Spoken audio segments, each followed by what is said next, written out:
kembali lagi dengan channel saya Muhammad Wendrian. Banyak yang komen bagaimana caranya melolokkan anak burung merpati. Kita langsung saja lihat bahannya. Saya menggunakan pur ayam jantan, guys.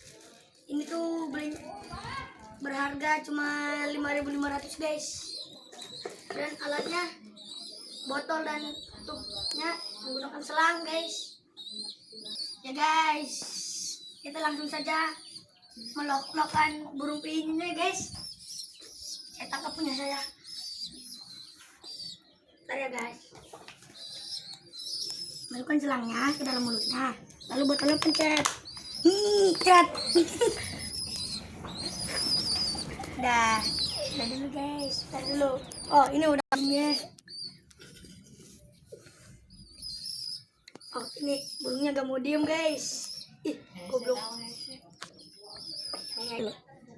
Ya, sekian dari kami. Ayo, like, subscribe, komen di bawah ini. Dan ingat, subscribe itu gratis, guys.